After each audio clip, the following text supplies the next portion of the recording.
are going to talk about ISO 27001, of course.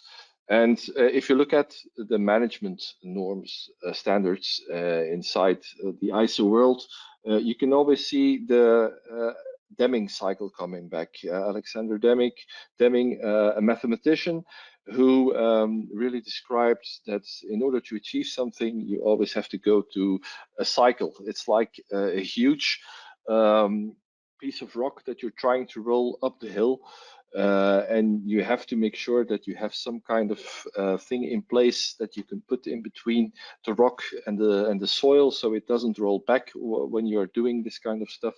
And that's really what he's on about. You need to make a plan about what you're going to do, then actually do it, of course, and then you check whether you have arrived, and based on your checks, you will probably find some gaps or some things that you could do better, and then you start acting upon those. And that translates inside the ISO norm as well. So the way we usually go about things is, of course, start with the plan phase, where we assemble the team. And the team, it can depend. Like I said, some companies want to do as much as possible themselves. Other companies, they tend to lean for the most part on our consultants to do the implementation. What is very important in this is that we need to have the management buy-in. So in the team, somebody from C-level, preferably, should be a main sponsor or supporter of what we are trying to do, because the management commitment, and that's to draw another analogy with ITIL, that's something that is important.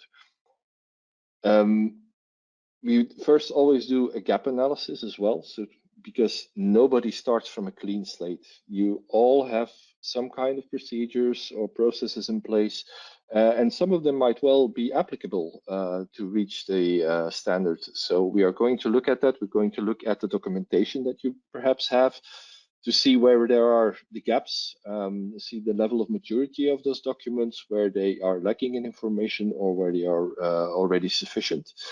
And we also start working on the all-important risk register. So that is the place where you examine all the risks that are in scope for your organization. It's usually some workshops that are being held in the beginning, where a basic skeleton of that risk register is put together, and then as you go along, you will see that this risk register gets filled, risks get treated in some way or another, and that's the way that you move forward.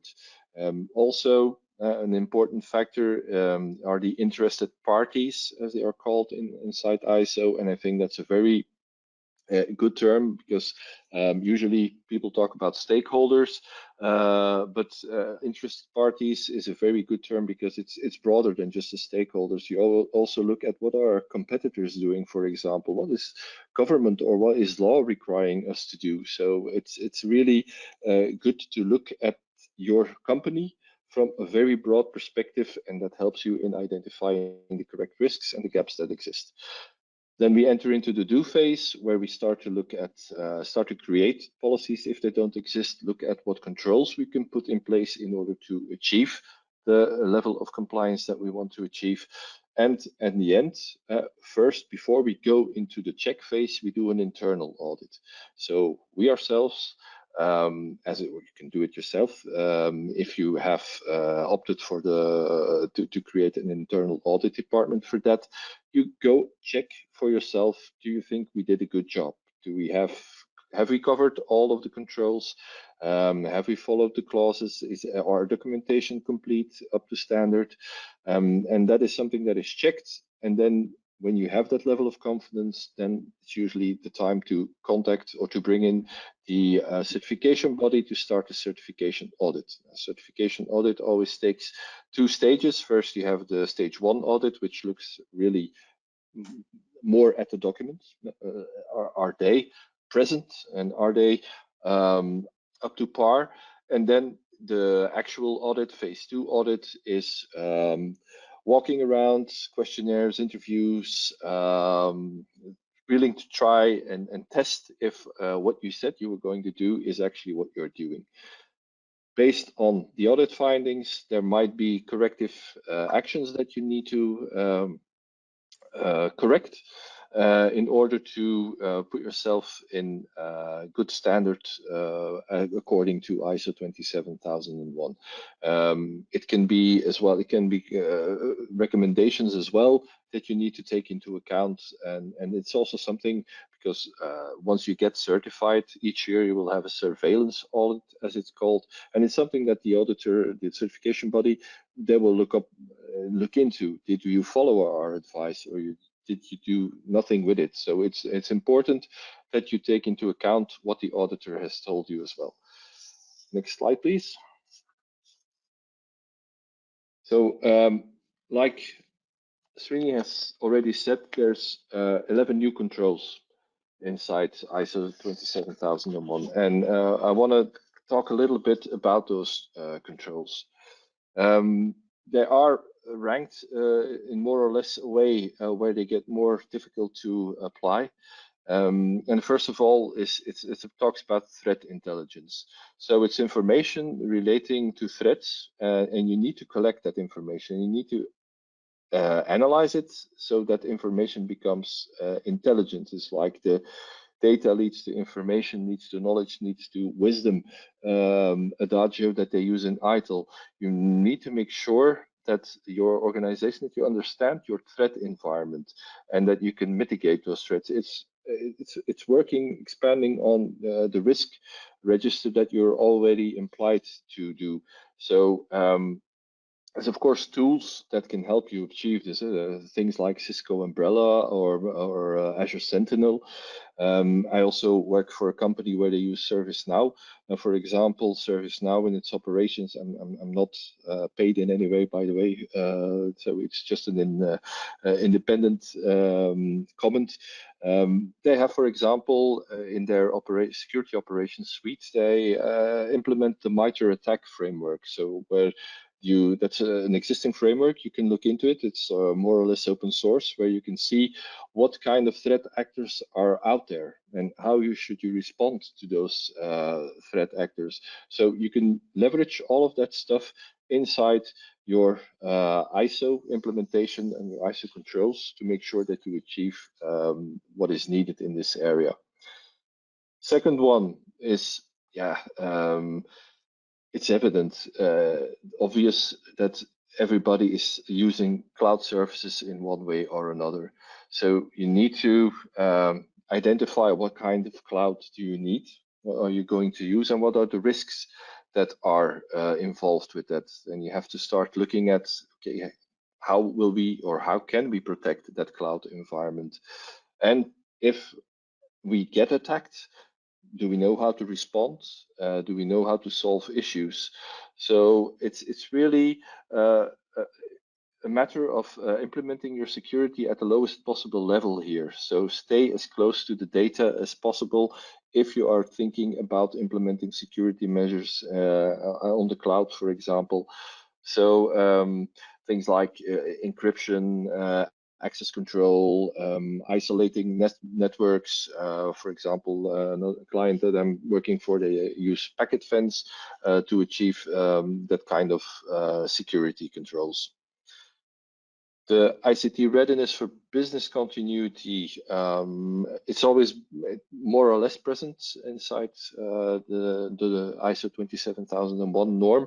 They even created a special norm for it. So the 22301 talks especially about business continuity. In terms of 27001, it's about implementing the basics. So make sure you have your business impact analysis. Talk about stuff, define your RTOs and RPOs, so the recovery time objective and the recovery point objective. To what point do you want to be able to restore data to, and or to what time objective do you want to restore it to? Make sure that you have those kind of things present inside your organization. Physical security monitoring. This is also about identifying and protecting your secured or restricted areas with the appropriate surveillance tools. So there's no use at putting a retina scanner at the front door of your company. That will be considered as way too intrusive. But if you want to implement security measures like that for your server room, if you have one present, that's already more acceptable, and that's stuff that you should be looking at doing if you want to meet the requirements from the ISO standpoint. Now, configuration management. I really like the fact that they have started talking about configuration management rather than asset management, because also from our ITIL background, we know that configuration management just goes that step further. An asset is in fact some kind of configuration item. You're just looking at it through what I always call a financial glass. But it's important that you have all these other things as well, all the things that are connected within your network, your services. You need to make sure that they have the required security settings and that those settings cannot be altered. It's also a huge link here with change management. It's not most of the things that are causing problems are not done by malicious acts. They are just done by poorly implemented changes. So you need to make sure that you configure your devices or services, design your services in such a way that it's very hard to change the security baseline by accident. Information deletion, data masking, those two really have a close link with GDPR. That's come into being since the last version. And it's all about making sure that you comply with the legal or regulatory contractual requirements you have for information. This is a huge link with your register of processing activities that you have under GDPR. What kind of processing activities do you have? How long are you, what are your retention periods on that data? So that's stuff you need to look at. And the data masking, of course, making sure that if you have your development or quality assurance environment, stuff like that. I've worked on systems on testing where the whole live production data was available, and I could look up real live people's addresses and stuff like that. There's no need for that to exist anymore. There's tons of solutions that help you mask that data. So that's stuff that you need to consider or you need to put in place if you want to comply by ISO as well.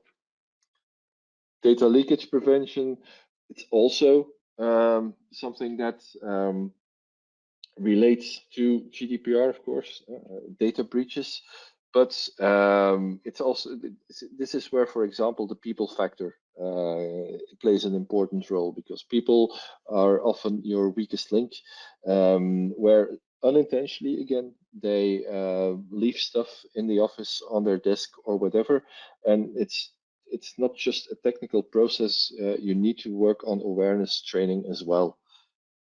Monitoring activities. Now, this is, of course, look for anomalous behavior and potential information security incidents. Now, a real life example here as well. Company that I work for, they monitor the logins from their users. So when you see a user log in and 45 minutes later they see an attempt from that person somewhere in Sri Lanka or somewhere, then they probably know that something fishy is going on. So they are preventing that person from logging on, and a whole set of security measures is being put into place. So make sure that you have the ability to detect that kind of stuff and react and protect yourself against that. Web filtering is also something that we know, blacklisting or whitelisting, making sure that people do not access potentially harmful websites from within your company network.